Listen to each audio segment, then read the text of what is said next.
I had never really stopped to think about much of the journey along the way. I didn't appreciate a lot of it. I was always in the go mood. Once I had an opportunity to share my journey with you, things took on a more valuable positioning in my life.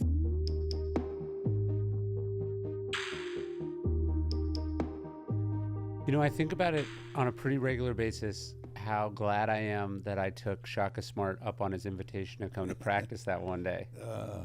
That was one of the best gifts. I tell him all the time, one of the greatest gift you ever gave me was an introduction to Ryan Holiday, and it was the thrill of a lifetime because I'd read your books, and I remember when Shaka called me and he said, "Coach, have you ever heard of the author Ryan Holiday?" And I said, "No."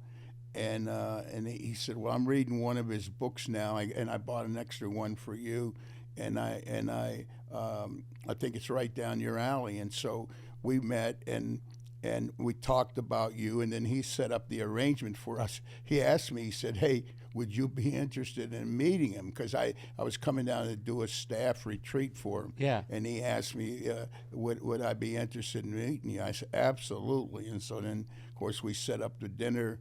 And little did I know that it was going to end up being one of the best things that's ever happened to me in my lifetime. I've always been a person who believed that you have to have mentors, and not all of your mentors have to be adults. And I said to myself, I need to get 4 or 5 really young dudes to be my mentors. And you were the one that came immediately to mind. I thought there was so much that I could learn from you. You lived a fascinating life yourself for a young man, I guess I would say, based on me being 87. But I've learned so much about writing a book, publishing a book. One of the conclusions I definitely came to, it's a lot harder to get the book published than it is to write it. And it's been an absolute lifetime reward to have my relationship with you, to learn from you, the meetings that we have by phone and that over on a weekly basis when we were putting together the structure for the book. Every one of those were an instrument in the best utilization of time. I told my wife after the second time we had those Friday morning calls, Yeah. I said, one thing about Ryan, if he says an hour, it's going to be an hour, and we're going to impact as much as we could. And so it made me realize the value of your time and my time, that here's an opportunity to be with someone you really admire and respect, and you've got their attention for 1 hour. So let's take that 60 minutes and get as much out of it as we can each time. And I wrote tons of notes to help me articulate the different points to you. And little did I know that we would end up doing a book together. I know. It's like you get invited to do stuff and you never know how your life is going to change from it. I thought I was just going to watch Texas do their basketball practice. Yes. And he said, "There's going to be this guy there I want you to meet." He said, "He's the godfather of college basketball." That's what we call him. And I was like, okay. And yeah, I feel grateful every day that happened, because you've been such a big part of my life. You've taught me so much. And I feel like doing the book too, like I was thinking throughout it, like whether the book happens or not, that I get an excuse to talk to George Raveling for an hour or so a week, that's a win unto itself. Yeah, and it was an opportunity for me to revisit my life. I had never really sat down for any meaningful amount of time and thought about the journey from being born in a segregated hospital in Washington D.C. in 1937 to 2025. It was a long journey. And I had never really stopped to think about much of the journey along the way. I didn't appreciate a lot of it. I was always in the go mood. And once I had an opportunity to share my journey with you, things took on a more valuable positioning in my life. I learned to look at some of the things that I took for granted and realize how lucky I was to survive some of these situations along the way. Yeah, I can't imagine when you were born you could have even conceived of the year 2025 existing, let alone that you would be around. Like, that would have been so incomprehensibly far in the distance. Yeah. Well, what's interesting is that in 1937, I was born at Garfield Hospital, which is a segregated hospital. The whites had the top 4 floors above the ground, and you had to go around to the basement if you were black to get treatment.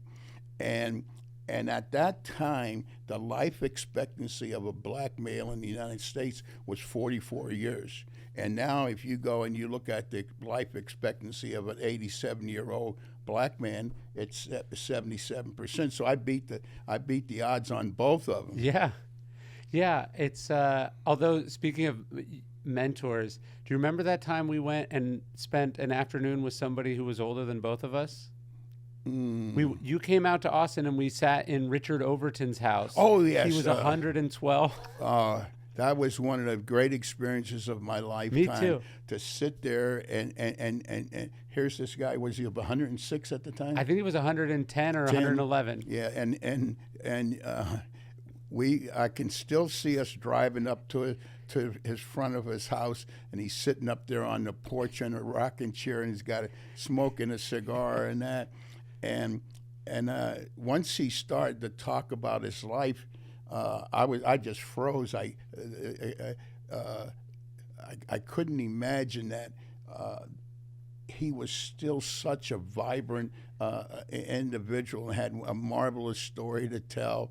And I think he was 30 when you were born. Yeah, wow. But it was that was a great afternoon we spent sitting there learning from all about his career in the Army and all the different things that he had done in the community, and that was a priceless opportunity there.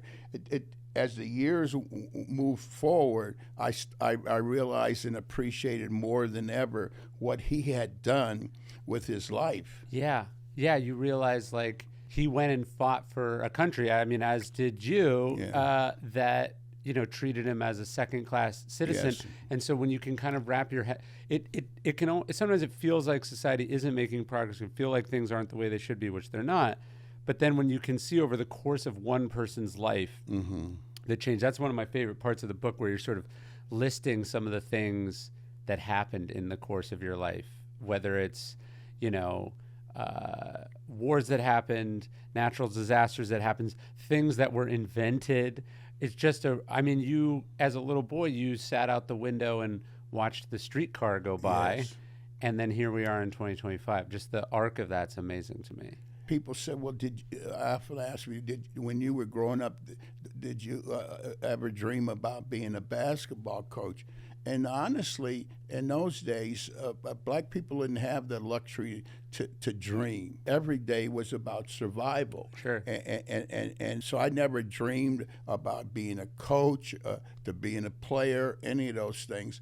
Every day I'd sit there and I'd watch the streetcars go by, people getting on and off the streetcars, and I even started to write down the number on the side of that was on the side of the streetcar, and then I wait for it to get down to the end of the line and come back, and so I didn't really have a much of a what one would call an exciting life growing up as a young person, but I was very fortunate to have people around me that kept me focused on the right things. Well, I can imagine you probably didn't dream of being a basketball coach when you were a kid, because basketball was kind of a new game, right? Like, it wasn't. It's not like people have been playing it for 100 years. Like a kid now who picks up a basketball, there's a long, rich tradition of which you are a part. But it was the newest sport, right? Like, I mean, Yeah, in the black community, when I was growing up, the two sports were baseball and boxing. Boxing was huge in the black community. Then they had this thing. Gillette had these Friday night fights, and we'd sit around the table with the radio sitting in the middle of the table, and we'd listen to Joe Louis fight or Kid Gavilan or so. But it was the treat of the week for me as a youngster was to be able to sit and listen to the Friday night fights and that. And of course, baseball at that time. I didn't know anything about the Negro leagues, but I didn't follow baseball because had black players on it. yeah. Well, I was thinking about this book, which came together because your son Mark suggested it, which I'm eternally grateful for. But I think for people who don't know, this is your second book, and actually, someone even more interesting suggested that book. Yeah, well, the first book that I really did was called War on the Boards, and it's a book on the fundamentals of rebounding. And when I had a long-standing relationship with Bob Knight in the late '70s forward, and so we were having a conversation one day, Bob and I, and he said to me, he says, "You know, George, if you're going to last in this profession, you've got to do something special, and be something special." And so about a week went by, and he called me and he said, "Hey, you make yourself an expert in rebounding." He said, "You led the country in rebounding as a junior and a senior.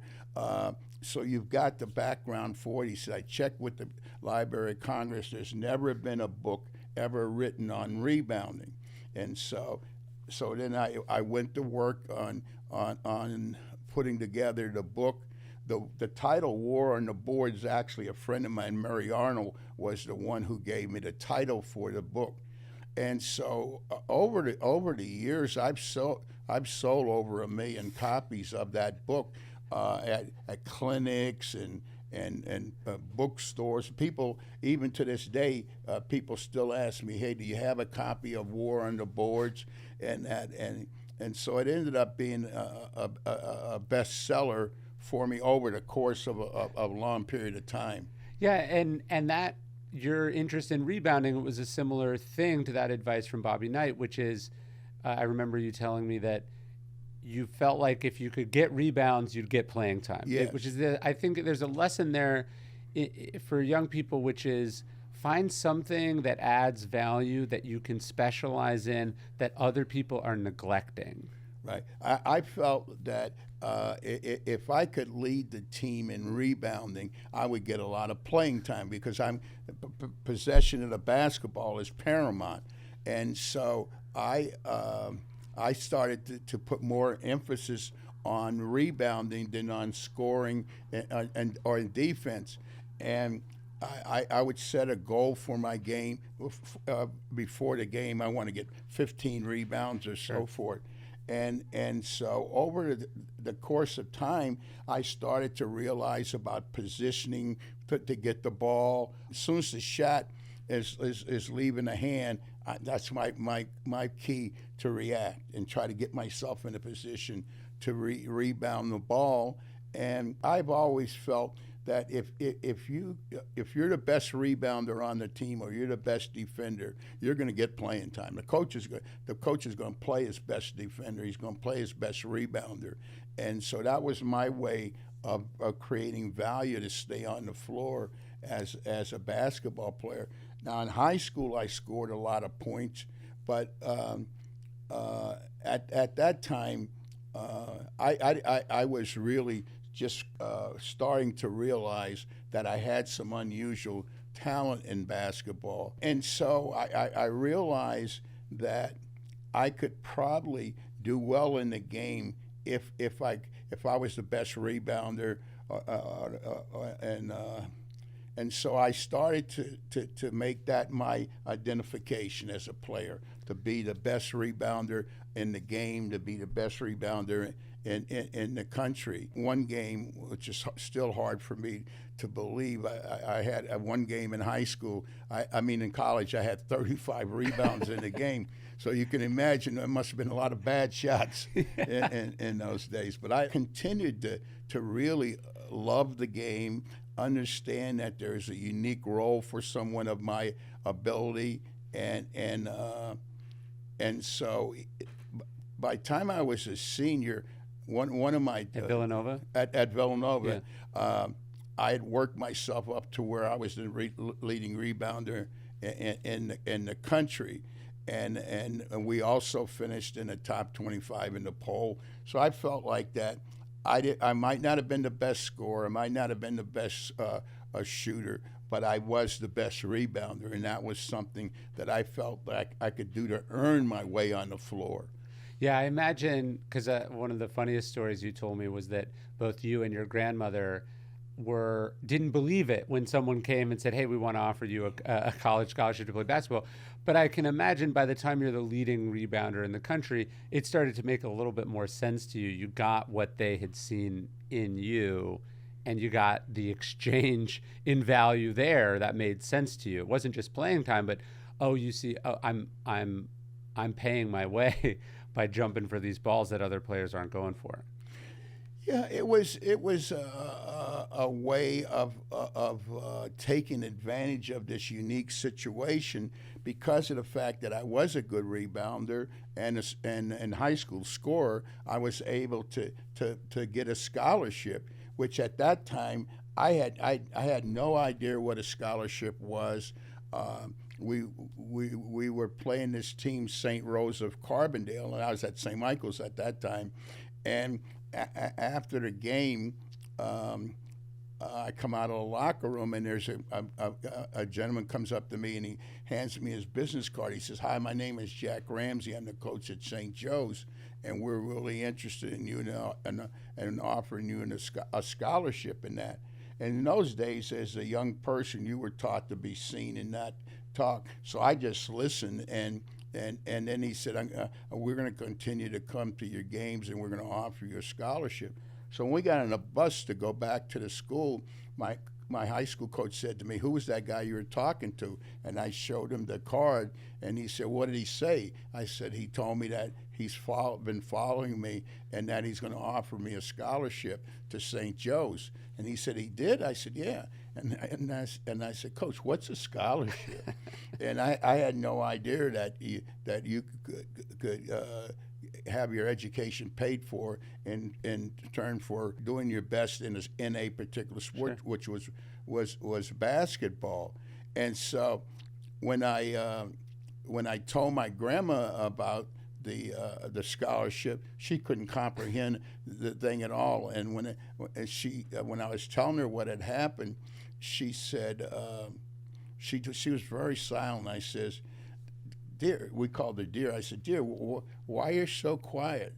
She says, "Oh, I kind of feel like I failed you somewhere along the line." And I said, "No, what are you talking about?" And she says that there's no white school going to give you a scholarship for 4 years to play basketball. It's the dumbest damn thing I ever heard. Why would somebody, he said, the schools are segregated, never taught to read and write when we were youngsters and so forth. And so now you're going to tell me that this white people are going to give you 4 years of education. All you have to do is play basketball. She said, "It's stupid. I can't believe you even believe that it would happen."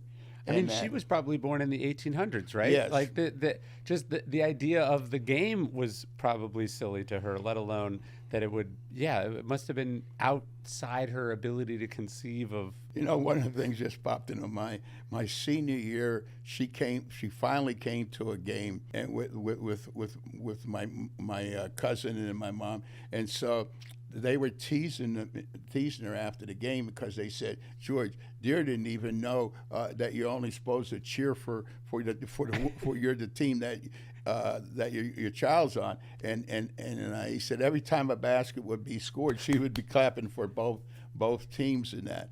But it was a great opportunity. The minute I stepped forward on Villanova's campus was a total change in my life, educationally. I really had never really put a true value on how important education was in my life until I got to Villanova. And as a sophomore, you had to declare a major. And I really, honestly, I didn't know enough about education and my future endeavors as I should. And so I asked my coach, I said, what should I put down for a major? And he said economics. And so I majored in economics for the 4 years at Villanova in the School of Business and Commerce. And it opened my eyes to a lot of opportunities that I never realized were important. To this day, I realize now, if I had been even more dedicated, I could have easily been an A student. I didn't understand the true value of an education until it was too late to put the passion into learning that I subsequently gained. So one of my favorite things about our relationship is what actually just happened a few seconds ago, which is something popped into your mind that you'd forgotten about. Because I feel like when I ask you, I'll think of someone or I'll think of some event, and I'll go, "Oh, did you ever meet this person? Does this ever happen?" And you always have, a crazy story. Like when Jimmy Carter died, I texted you and I said, "Hey, did you ever meet Jimmy Carter?" And you said, "Oh, I sure did. We were in China together." Yeah. So your life's absurd. Yeah, that was in 1979. Nike had gave myself, Bill Foster, who was the coach at Clemson at that time, and Eddie Sutton. Nike sent us to China to do basketball clinics, and at that time, China was a communist country. Beijing didn't exist; it was Peking, and so we started out the clinics in Shanghai, and it was a little bit challenging because you couldn't get a really good rhythm going in the teaching because you'd have to stop for the person to translate the information. But they put us up at a place in Shanghai called a Jingjiang Hotel, which is still there now. And it was Carter and Nixon both had meetings with the Chinese government at that hotel. And so one day we come back from doing the clinic, and when we walk into the lobby, three gentlemen approach us, shirt and tie and so forth, and the one guy shows his badge. He's from the Secret Service, and he said that, "Hey, we're going to have to move you guys off that floor to another place in the hotel, and but the rooms will be better," and so forth. He says, and we asked him, "Why did we have to move?" And he said, "Well, President Carter's coming tomorrow, and he's going to be on the floor above that, and we can't have anybody on the floor right directly under him," and so forth. And so they moved us, and then Jimmy Carter came to town, and when the Secret Service guys introduced us to him, and he thanked us, him and his wife. You couldn't meet a nicer person than him or his wife, and he thanked us for switching the floors and so forth. And then he was having a luncheon at the U.S. Embassy, and he invited us to the luncheon, and we showed up. And the first thing that amazed me was he remembered each one of our names and addressed us by our name and so forth. And I have a picture at home of him standing next to his wife eating a piece of cake at that same luncheon and that. But little did I know that many years later, I would look back and realize I played an interesting piece of history. The other thing Interesting thing of history. Why?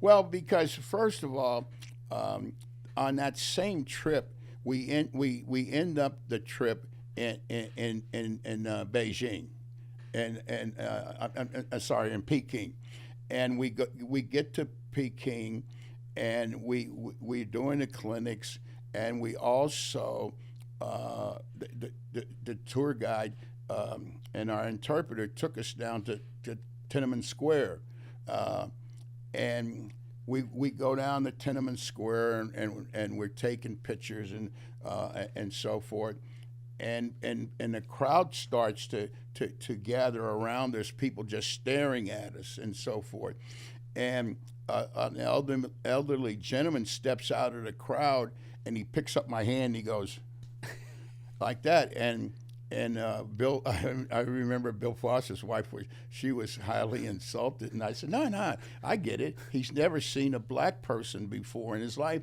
and he thinks that this is paint. Yeah. And he was rubbing to see if what. But I'll never forget that in my life. He just stepped out of the crowd, picked up my hand, and then I realized. The next few weeks, when I would think about it, I said, God, I never thought about the fact that there's a lot of people who've never seen a black person in their life. And that was also that was part of the early days of Nike and the NBA really pushing the game of basketball internationally, which would, for you, become, I mean, you would become the director of international basketball at Nike, but that when people see the NBA as a global game today, it's probably one of the more, next to soccer, the most global game. Yes. That was because of trips like that. Absolutely. And the other thing was a sport that is seldom talked about, but it would certainly be in the top three global sports, is cricket. And that spread because the British were out colonizing and bringing it along with them everywhere. Just like baseball is popular in, different parts of South America because of, Well, so that's not the first president that you met, though. The first president you met was Carter. Or, sorry, the first president you met was Harry Truman. Harry S. Truman.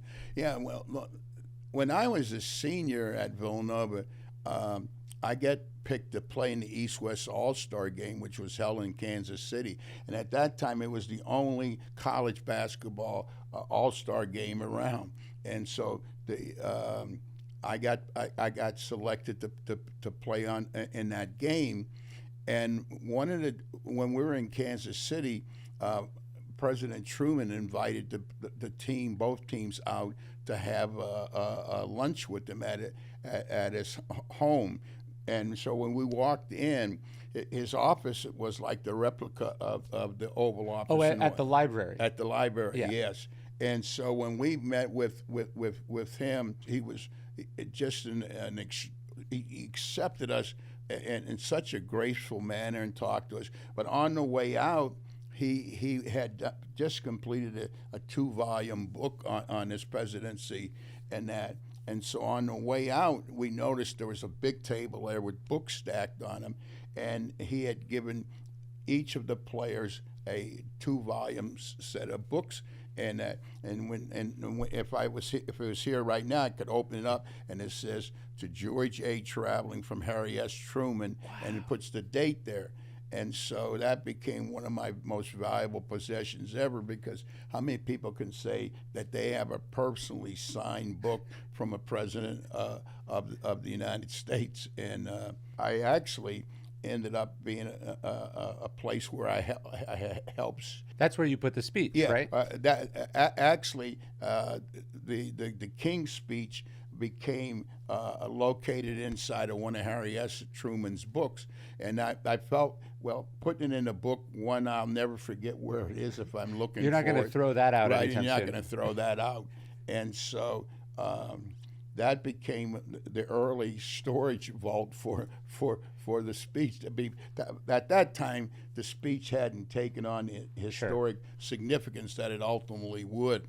Well, I was telling you because I found this out when I was researching my justice book, which is that Truman was the first American president to address the NAACP, and he did it on the steps of the Lincoln Memorial. So the full circleness of that is such a beautiful thought to me that book would come to contain, one of the most beautiful, and evocative speeches in American history from the guy that in some ways, I think what's fascinating to me about Truman is here you have a guy raised by racists to be racist. At one point, he casually joins the Ku Klux Klan as though it's like a bowling league because that's what other people in town were doing. And, his mother wouldn't stay in the Lincoln bedroom because she had negative associations with Lincoln from when she was a kid during the border skirmishes of the Civil War. And then here you have the guy who, flash forward a few decades later, this is the way a human being can evolve. Truman is the guy that sets in motion the desegregation of the armed forces, who begins effectively the civil rights movement, who begins the schism in what was then the Democratic Party of sort of Southern racists and more Northern progressives, and that people can change, and that people think, enormous transformative movements start with ordinary people making decisions of decency and kindness and having their worldview exposed and expanded. Well, and Truman, let us not forget what perhaps the most difficult decision he had to make as a leader was to drop the atomic bomb. That had to weigh on his mind for into the wee hours of the morning. Shall we do this, or should we not?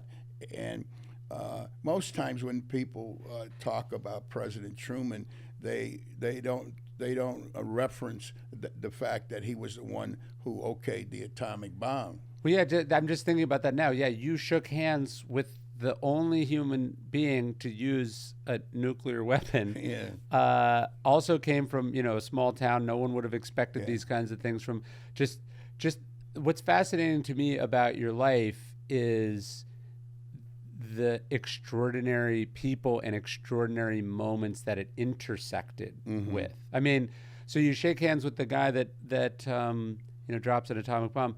You also played basketball against and scrambled for a loose ball with the guy that became the NBA logo. Like, just the spectrum of that is pretty absurd to me. Yeah, and I played against Jerry West when he was a senior at West Virginia. We being Villanova, we go down to play them in Morgantown. And what was interesting, no one knew until before the game that Villanova had any black players on the team. Because they would have just read the box score in the newspaper. It's not like they were watching it on ESPN Countdown. Yeah, or with a television. And so when the game starts and we were out in the warm up, you could hear people buzzing, and not anything derogatory, but you could feel a buzz in the crowd of people saying, "Hey, look, they got two black players on the team," and that. And so, and of course, that was the game where Jerry West stole a ball and was going down for a layup, and I chased him down. I already had in my mind, there's no way he's going to lay this ball up, and just as I met him right at the front of the rim I altered the shot, but I didn't block it. But it knocked him into the seats underneath the basket, and he was laying there. And utter silence now goes over the arena, and he's sitting there just looking. I'm laying there looking at me, and I'm thinking to myself, "Dear God, please let this white boy get up, or this is in the end for me." So Jerry puts his hand out, and I pull him forward, and we and then we continued to play the game. Later in life, Jerry told an interesting story about the times we spent playing against each other. And he said, do you remember your senior year when we played you in Morgantown. You fouled out of the game and had one of your worst games in that. And I said, yeah. I said, God, I was so psyched for the game, and I ended up fouling out and only had 11 points. And he said, but he says, I want to tell you something that most people don't know. He says, and you probably don't. He says, do you remember what happened when you fouled out of the game? And I says, I probably headed for the bench. And he says, no, I stopped you along the way, and I shook hands with you and said, hey, I really enjoyed playing against you. He said, George, you're the only player in my playing career that I ever shook hands with after a game or during the game. Yeah. I had forgotten about that, but that was part of the relationship that ultimately carried on for the rest of our lives. Yeah, you intersected with basically every major figure in the history of basketball, and then you throw in a half dozen presidents or so too. It's pretty remarkable. The thing that impressed me about them all, they had a way of making you feel as important as they were. Yeah. And they always made time for you. They were sincere in their compliments, and over time, I started to collect these moments that brought me together with the president. But at the time, I didn't think much about it. But I got to know 5 of them over the course of my lifetime. Yeah, it's hard to believe. For a kid, living above a grocery store in Washington, D.C. Yeah, the thing that I look back on my life, and I was able to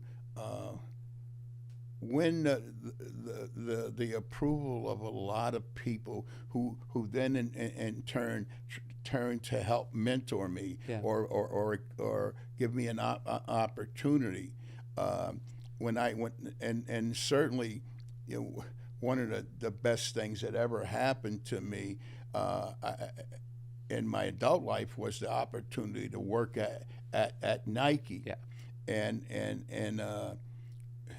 And at the time when I was given the responsibility to be the global director of basketball at Nike, number one, I was 62 years old. Number two, the department didn't exist before that. It was a startup, and I was responsible to build basketball sports marketing into a global entity. At that time, Nike's footprint in basketball was domestic. They didn't have an international presence. And so the first thing that I tried to do was to get China to be as the sponsor of the Chinese national team, and I was able to get that done.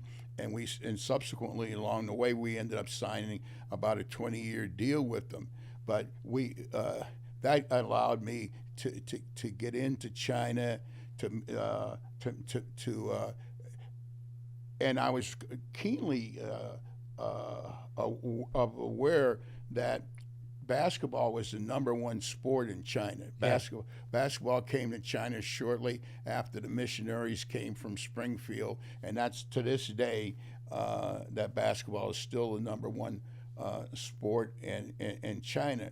And so we started some programs to help their best players realize their true identity. And one of the first players that we were able to bring over was Yao Ming. We brought Yao Ming over to the United States when he was 18 years old, and we kept him over here the entire summer and had him playing in for one of our travel teams, and he played at the All-American camp. And somewhere in my collection, I have a picture of Yao Ming guarding Michael Jordan at the Michael Jordan's kids camp. Wow. And I mean, you look at Yao Ming; he's down in the stance and that, and he's guarding MJ. And so that summer, I'm sure Michael was very welcoming and took it very easy on him, right? As it turned out, Michael was really fascinated by how tall he was. He hadn't seen a guy that tall, and that. He worked with him up at camp. We had an interpreter up at camp to help him with this game and that. But that was a great summer, and it was at that point I realized that Yao Ming not only could be the best player to ever come out of China, but he could be one of the best players on the globe. He pretty much lived up to that expectation of himself as a player, and obviously he ended up playing in the NBA Hall of Fame, and so so that was the very first steps of the Nike China basketball relationship.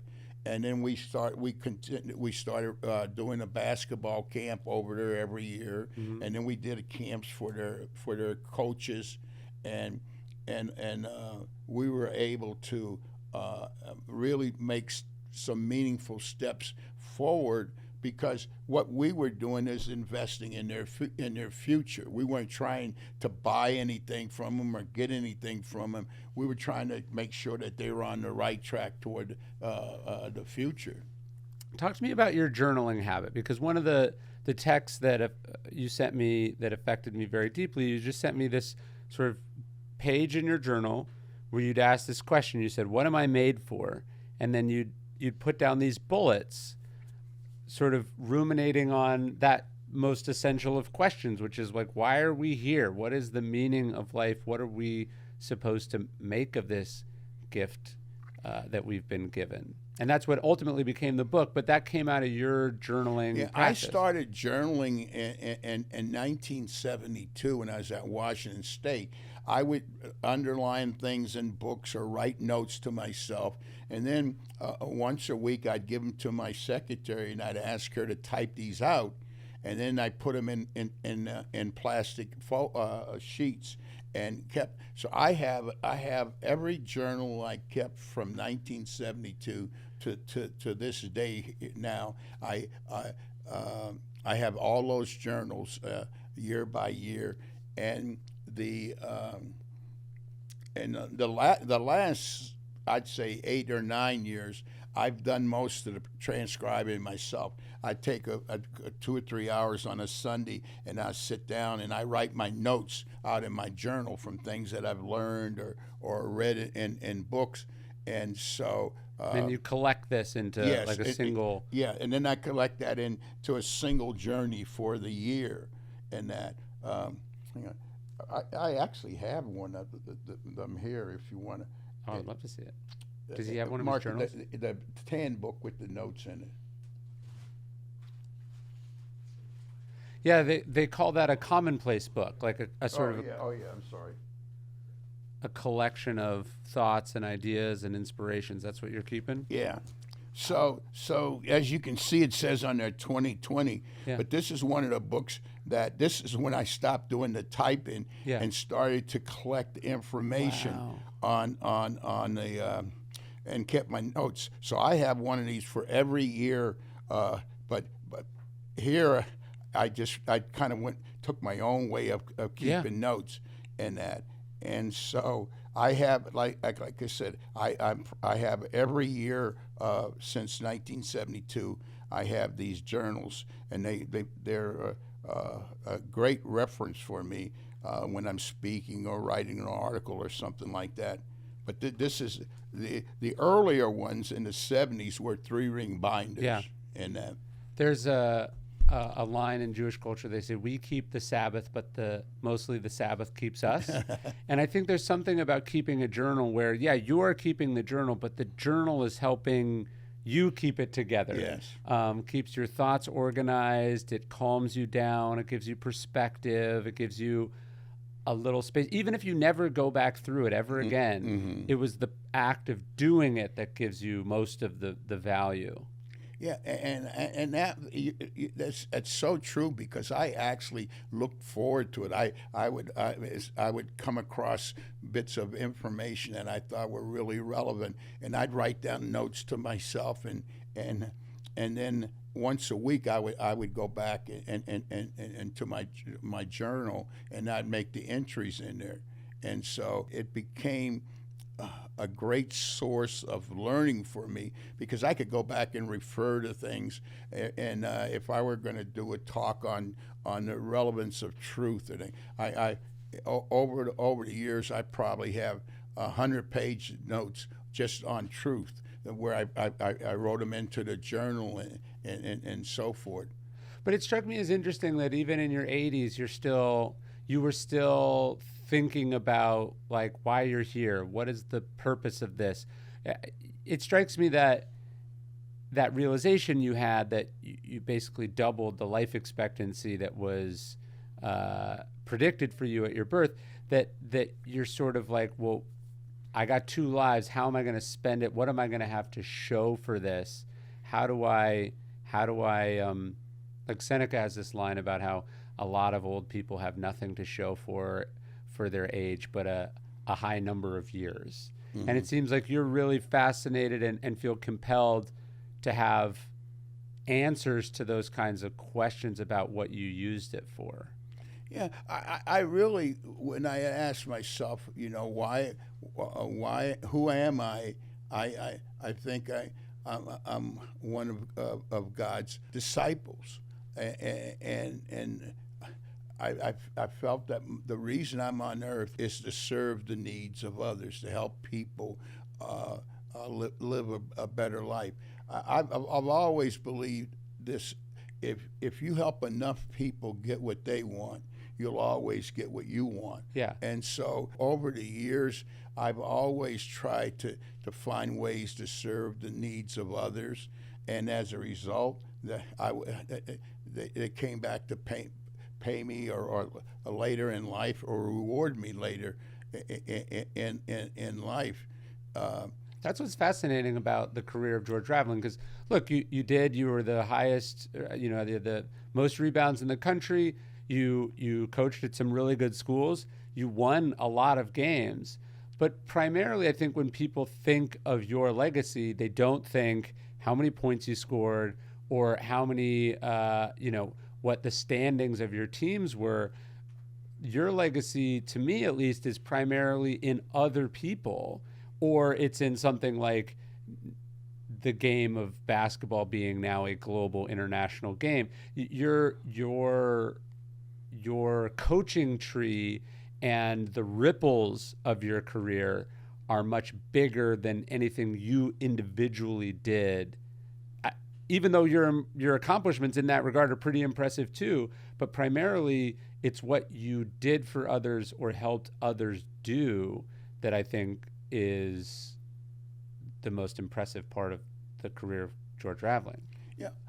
I never saw myself as a coach. I saw myself as a leader, and I can go back to when I was at the University of Iowa as a basketball coach. On the door, it had a George Raveling educator. I never positioned myself as a coach. I felt my job is to help people live a better life. How many young people did I have a positive effect on as young?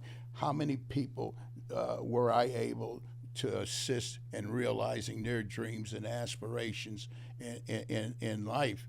And to me, the wins I achieved off the court are far more important than the wins on the basketball court. And the players that I've had an opportunity to coach, and the great people that I've had to tutor me over the years, Bob Knight, John Thompson, John Chaney. I had some of the best mentors in coaching, but it really made me realize that I also had a responsibility to present myself as a good role model for young young black people in those days. When I was growing up, I never heard the connotation role model. Sure. But ultimately, it became an important ingredient in how I conducted myself in life, and so here I am at 87 years old, and I don't chase money anymore. I chase learning, an opportunity to grow and be a better human being, and Does it sometimes sting a little though? I think people go, yeah, I want to have an impact, I want to help others, but if I'm not like sort of actively fighting for myself, if I'm not making it all about me, I'll get pushed aside. Like I mean, you've done all this stuff, you've had this enormous impact of the game. I will say there was something for me watching that movie about Jordan going to Nike, which he insisted on you being in. I think that's incredible. But even there, like that movie, they made it about some other dude, even though like essentially underplaying your role in that story. Is there something about, like, if you're preparing someone for the trajectory we're talking about, do they have to cultivate a kind of a sense of self-worth as opposed to getting your worth from your achievements or your recognition? Because it's not always going to be there. You're not always going to get the credit you deserve. Well, to me, I really never was in it for the accolades. I was in it to try to be a positive difference maker in as many lives as I possibly could. And in some situations, I had better impact, or in others, I had less impact. But I always tried to say, what is it that I have that I can use to help this person become a better human being? And the more I gave, the easier it was to get. And to try to be a positive difference maker in as many lives as possible. There's probably 50 players that I've coached between Washington State, Iowa, and USC to this day that we still text each other, we still talk to each other, we still share information together. And to me, I felt coaching is a great responsibility, because here's a parent that takes their most prized possession and they put them in your hands. Yeah. And so my responsibility is that at the end of the day, the mother is saying, I sent you my most valuable possession. And at the end of the day, you want to be able to reward that trust that she had in you, and to give them back better than you found them. Yes. And I was recruiting this young man from Georgia, and I remember when I got to the door, his mom said to me, she said, Coach Raveling. And she looked me dead in the eye. She said, I don't want no foolishness out of you now. I'm sending you my most prized possession, and I want you to do the best you can to make him the person that he was. And so over the years, I really took greater pride in how many young people I helped live a better life, or to understand life better. Yeah, it just strikes me you're a representation of this beautiful idea the Stoics talk about, which is not asking for what they would call the third thing. So Marcus Aurelius says, you do something good and someone benefits from it. He says the third thing is asking for recognition, appreciation, or even, the favor to be paid back in turn. And there's something about, I think, your life and the work that you've done that's largely unrecognized, or largely a little bit under the radar. You're not one of those 5 coaches that everyone knows from that era, but I imagine you have ultimately the satisfaction of knowing, hey, I had an impact on these players' lives. We're still in touch. You're thinking about, hey, did I do what I was supposed to do? Did I do my job? That's enough. I don't need the extra stuff, the third thing. Yeah, I take great pride in looking at the players when I recruited them, and then ultimately what they became as adults, and And not necessarily athletes, right? right, not necessarily athletes. Yeah, you helped them go on a journey. Your job was to take them from point A to point B or whatever, and to help them.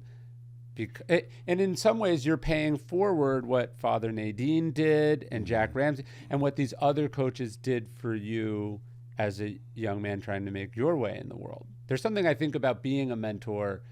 You can't ever pay a mentor back, but you can pay what they gave you forward to someone else. Absolutely, and I look for those opportunities every single day. I'll think to myself, what can I do to help this person be a better human being? What can I do to help them live a better life? I Most of the time when I meet with people for lunch or breakfast, I always bring a book with me, and I give them a book to read. That's the wise. What do you call it? The rule of the wise men. Yeah, the three wise men always came bearing gifts, and so whenever I go meet somebody for breakfast or lunch, I'd say 95% of the time I bring a book. And I give it to them. I tell them, here's what I learned from this book. Here's what I think you can learn from the book. Yeah, I love that. I love that. You've given me many books over the years. Well, and some of my friends, they say, oh, I have the Raveling section of books in my library at home, and that. And talking about libraries, I have a library at home. I have over 250 books that I've collected over the years. 2,500. 2,500, I'm sorry, of books. I was going to say, that's how many books you probably read in the last 6 months. Yeah, and so I've collected books for ages, and I run out of shelf space now, so I got them stacked up on the floor in the library in my house. It's not easy being married to a person who's addicted to collecting books, as my wife can also attest. Yes. My wife, she would, when she'd see me come in the house with a new book, she says, "Not another book. You haven't read half the ones you have in there." I said, "That's okay, but I'm still going to purchase them." And I don't really read the entire book anyway. I go through, I pick out the chapters that I think are interesting. In most of the books I've read, at least three of the chapters really had no real value to me. And so I go through and I start the book at what I think is the most intriguing chapter, and I start to read there. Huh. And I also like, here's a book that I read. Oh, I know Chip. Yeah, but you can see. I've interviewed him before. Yeah, I'm underlining, and I use. Wow. There's 6 blank pages in every book. Yeah. And so I use those to take notes. Like, there's the blank page at the back there. And so this is how I try to utilize is the first blank page there. And so I try to use those also as a notebook, and I write notes. It's nothing unique. I think most people who read would have their own reading style in that. Yeah, that's called marginalia. Yeah, and so what I try to do is not to read the book, because to read it is entertainment. To study it is learning. And so today I have a different perspective. When I read a book, I'm reading the book to learn, right? Not to be entertained. I heard a great reading rule that maybe would have some extra relevance to you at 87.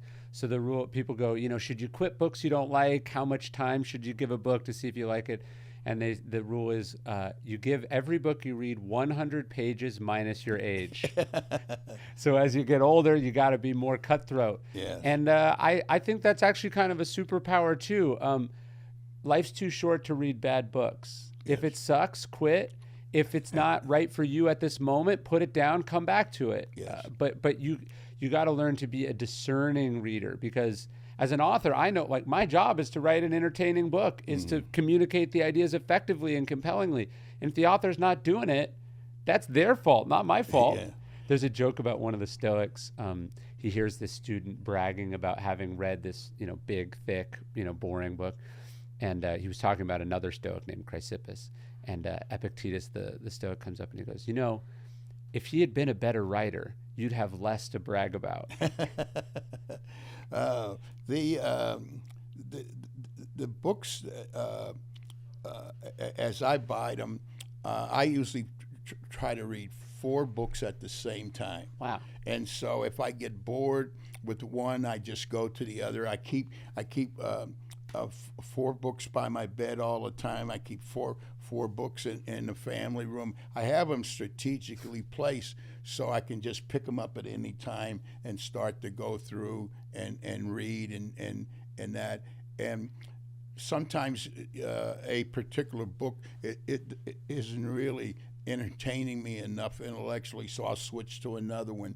But I can easily go through 6 books a month, and then I just keep replenishing them with new titles or new authors. Yeah, look, you multiply that by 7 or 8 decades, you get your way through quite a few books. Yeah. Yes. So, Coach, Seneca's line. This is opens part 1 of your book. Often a very old man has no other proof of his long life than his age. What's that mean to you? What it means to me is, what did I achieve during my lifetime that has unique value, not just for me, but for others. And at the end of the day, I think if I have to go up and meet St. Peter at the gate, I think he'll say, you did a good job of serving the needs of others, and we have taken particular notice of that, and you're welcome to come and be amongst the heavenly angels. And that, to me, would be the ultimate reward of my life, is to look back and to realize that I live the reason I was put on earth, and I believe the reason I was put on earth is to serve the needs of others. And so I would like to be able to meet St. Peter at the gate, and he looks at my achievements and he says, well done, welcome. There's a story you tell at the end of the book about Phil Jackson when he was on the Knicks. He was, engrossed in the game, or he wasn't playing, so he wasn't paying attention. And the coach says, "Hey, how much time's left on the clock?" And he says, "I don't know, coach." And he says, "You always got to know how much time is left on the clock."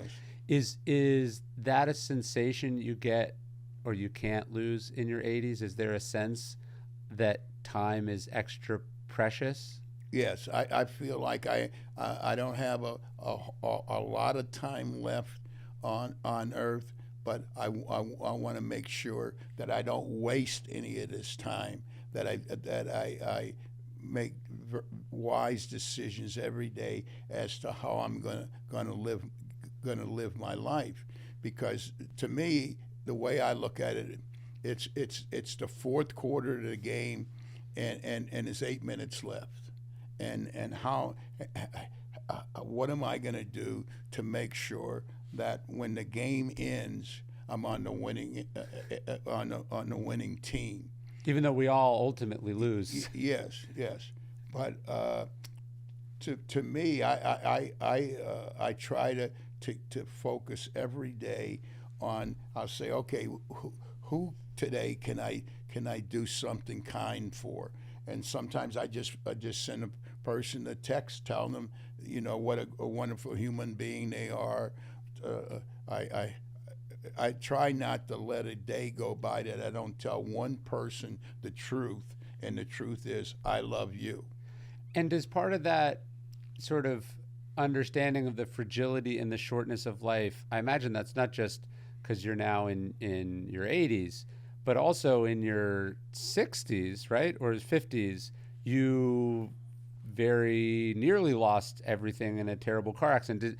How do you walk away from something like that with the sense that it's the fourth quarter and there's not much time left on the clock, no matter how old you are, because you can go at any moment? Yes. When I had the car accident, it was probably the closest I've come to death. I remember when the police came, the car that came to this intersection, and the light changed, and so as I moved into the intersection, a car on the left comes speeding by and knocks me up into the across the street into the person's front yard, and so when the police come and the ambulance and so forth, the policeman, when they're putting me in the ambulance, he says to me, he says, "Coach, you don't know how lucky you are." He said, "I've been on the force for 50 years, and most times when we get to this position, the person's dead." Yeah. And he said, "You're based on this accident, you're a lucky guy that you're still alive."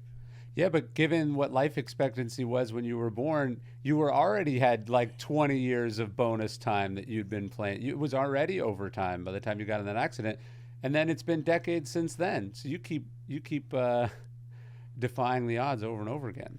Well, I try to stay focused on what's really important. Like I decided, hey, I'm not chasing money. I'm not chasing fame. I'm not chasing anything. I'm going to spend the remainder of my life learning how to best serve the needs of others, and to keep myself as well informed about our social issues, and sometimes I'll take those issues and figure out a way that I can help contribute to the other people's lives in a positive way. I've been the luckiest guy in the world. I mean, there's nothing in my early years as a young person that would have ever led me to believe that I would end up living the life that I've had to live, and to have an opportunity to work for one of the number one sports footwear and apparel company in the world, and Nike. I learned so many lessons with the people I work with at Nike. I used to say that working for Nike is like going to Harvard Business School. Every day I'm learning something. Some of the most intelligent people I ever met in my life were people that I work with at Nike, and I learned from, and I'll be forever grateful for the opportunities that Phil Knight gave me over the years. I was one of the first college coaches that wore the Nike shoe. Mr. Knight gave me an opportunity to see the game from a global perspective, and also we had the good fortune along the way to get Michael Jordan to come aboard with us, and so that worked out for everyone. Yes, that was the '84 Olympic team was such a special unit. One, I'm working for someone who I deeply admired. I'd known since he was an assistant coach at West Point, and also I ended up spending that entire summer with Michael. We hung out, go to malls, restaurants, and so forth, and so I really got to know Michael more as a human being than I did as a basketball player. Sure. I mean, by the time we got to Los Angeles for the '84 Olympics, it was obvious that there was nobody on the globe that could do what he does. Could do what he. Yeah. We spent a lot of time just talking about life, and I would share. He'd ask me a lot of questions, and we really just had almost like a big brother, a little brother relationship. I'll say this about Michael: other than maybe my grandma and my mom, nobody in my life ever trusted me as much as Michael Jordan did. I mean, the opportunity to run his camp for 22 years. My son and I, we ran the camp for 22 years, about 12 years on the fantasy camp. But along the way, it was the trust factor that he trusts me so much. I felt intimidated by it. I never wanted to ever disappoint him. I never wanted to put him in a position where it compromised who he really was. And I think I would be very comfortable in saying this, that as great a player as Michael Jordan was, he's a better human being. There's so many things that Michael has done for people throughout his lifetime that he took no credit for. If Michael likes you, it's blind loyalty. He'll do anything in the world for you, but don't ever violate that trust. And I've tried to do that. I've never once asked him for any money or anything like that. I respected the opportunity that he gave myself and our family to prosper. Our family, we worked the camps. We made sure that the camp was run in a manner that magnified who he was as a person. And you want to know something funny? I was talking to one of Michael's sons one time. He'd read my books, and I told him that I was friends with you, and he says, people. He's like, everyone sees George Raveling as a nice old man, but I've seen him I've seen him have to yell at people, and it was funny because you didn't get where you were by, like, you had to be a tough son of a bitch sometimes, I imagine, right? Especially in the early days of making it in a game and in a society that maybe wasn't always fair. Yeah, I mean, I knew when it was time, to get the boxing gloves out, and when it wasn't, and that. But most of my life, I've had the good fortune to have people around me who were incredible role models, despite the fact that most of my life I never knew what a role model was. It wasn't something that was ever important to me, until I got into my latter. Well, you showed me an example of that one time, just to pull back the curtain for some people. There was another project we were talking about working together on, and I remember the people sent you an offer. Yes. And you didn't like the offer. You thought it was, I don't want to say insulting, but it wasn't even in the ballpark of what you were interested in. And you were like, nope, I'm out. And then when they try to go, oh, no, that was just our first offer. You're like, you don't get a second chance with George Raveling. Yeah. And it was like, oh, okay, this is how you got to be the first black coach at these different schools. Mm-hmm. This is how you must have negotiated your contracts.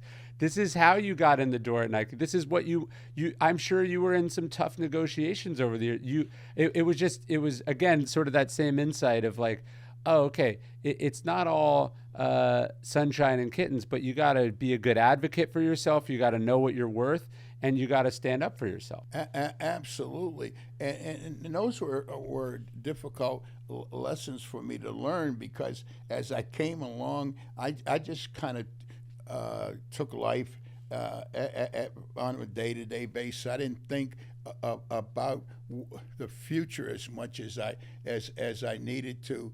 And even now, I every day when I get up, I think that this could be the last one. So you better make sure you're bringing your best game when you get out of bed and head out of the house. Yeah, I think sometimes it's like, I'm just happy to be here. I just want a chance, and that's good. But also, you're not helping anyone or anything by not getting paid what you're worth, by not getting the respect or the treatment that you're entitled to, and that kind of standing up for yourself is a part of making your way in a rough and tumble world too. You told me that you start every day with a choice. You say to yourself, these are your choices for the day.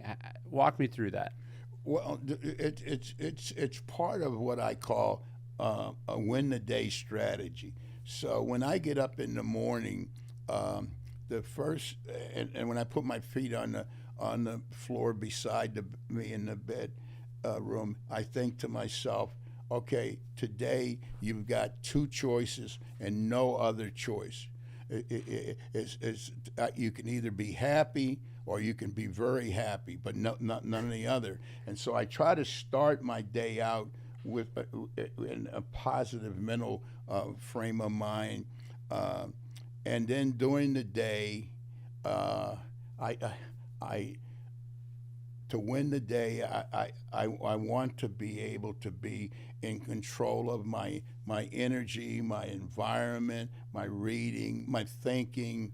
I try to go through, and the biggest thing is to control my energy. Yeah. Each day, and so I will start off and now I maybe have two things, or I'll say, if I don't get anything else done today, this has got to be the one. So I have a focus every day on what I want to achieve with that time that I have, and how I spend that time, and not just I call it control the spend, not just the spend of money, the spend of your time, the spend of your energy, and these are things that I have direct control over. Well, it's easy to decide between being happy and very happy when everything's going great, when you're feeling great, when you're doing fun stuff. But I know you've been dealing with some health stuff lately, and how do you think about that when it actually is a tough, when it actually is a struggle? I imagine it's not always easy to be very happy. No, and as I've grown older, especially once I've gotten into the 80s, I have health problems like everybody else does, and some of them are very critical, some are not. But basically, what I try to do is to put myself in a position where I'm not trying to do more than I'm capable of doing. And there have been some times in the last 5 or 6 years when I've really had to grapple with the value of living.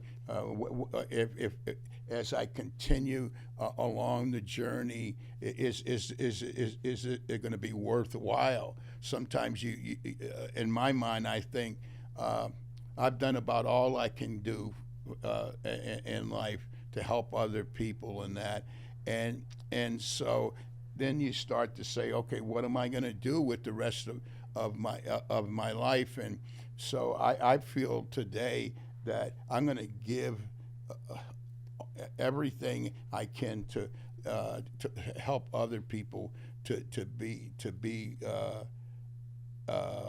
better human beings, live a better life. When I die, I want to die on empty. I want to have spent every ounce of energy, material things I had. I want to make sure I utilize them as much as possible and helping other people. And when I die, I don't want to leave anything behind but memories of a life that I feel was well lived. Well, doing this project has been one of those things for me. It was just an incredible experience. I mean, I'm so glad I got to know you. And I would say my favorite part of the calls that we got to do was at the end, you always close with "I love you." Yes. And I always say that back. And there's not a lot of people that I say that to on the phone these days. I know that's kind of part of your philosophy. When you love somebody, you tell them. Yes, I really, that's one of the most important things to me in my life, is to express appreciation. But also, when you tell someone you love them, then it's got to be a reality. And What do you mean? I mean, you can't. It's like you're dating this girl and you say, "I love you, I It's love not you, something I you love throw you." around. Yeah, and at some points she says, "Well, George, if you love me, show me that you love me." Yeah. And so there comes a time when you have to the words "I love you" have to take the next step, and the next step is an overt expression of love. Yeah, someone once told me love is spelled Time. Like you can say it, but what does your calendar show? Yeah. You know? And I only say it to people that I truly feel that way about is saying that I love. Think about I think about this a lot in my adult life now. Is how many young people in America go to bed at night and not one time during the day did anybody say to them, "I love you," or "I believe in you," You matter. or "You matter." And a lot of these young people today, if they need anything at all, it's love and recognition and encouragement. And so to me, I want to be able to say to a person that I love you, and they know that I really mean it because I've shown them that I love them. Well, I love you, Coach, and I'm so glad we got to do this. You have been the best young mentor I could ever have. I enjoy not every day or every. I just enjoy if it's 30 seconds of you. Like when we were doing the book, and we'd meet on the phone every Friday for 1 hour, and I knew that in this hour I've got to be very respectful of Ryan's time and that, and so I would write notes out, things I want to talk about. Things that I need to get you to give me your opinion on. But I never went into, as we were doing the book, we'd have a phone call every Friday morning for 1 hour. And I felt, man, do you realize, George, this guy's giving you 1 hour of his time. How many people you think would love to get 1 hour of Ryan's time? Well, I thought the exact same thing. And so, if I'm going to do it, I want to be well organized. I want you to realize that I put some time into it. I value your wisdom. I value our friendship in that. And when I look back on my life, I think one of the best things that ever happened to me was when Shaka Smart introduced me to you. Little did I know that how rich my life was going to become as a result of you. For example, you were the one who said to me about starting the Daily Coach. You said you and Lombardi should start this column, the Daily Coach. I can't think of one thing that you suggested to me over my lifetime that didn't make me a better person and made me see life in a broader perspective. And now you take the Daily Coach, we have close to 50,000 subscribers globally. And the essence of that started with you. You brought it up. You said, "Hey, you and Mike Lombardi should start this blog called the Daily Coach," and you laid it out for me, and it's become one of the most valuable pieces of intellectual property that I've ever had a chance to do. But that's all. Most people don't realize that you were the one who started me along that path to build a Daily Coach. Well, I'm just paying forward what I got out of you. I wanted more people to hear about it, and that's what this book's about too. So, Coach, thanks. Thank you.